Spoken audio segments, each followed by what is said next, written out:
Кто такой друг, который общается только голосовыми?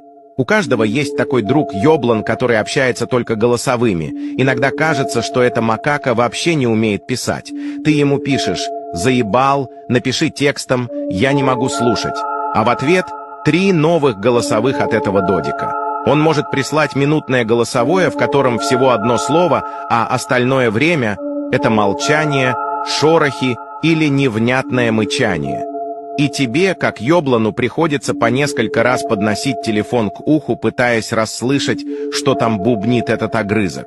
Или еще лучше, половину голосового он говорит шепотом, а потом внезапно начинает орать так, что ты чуть не роняешь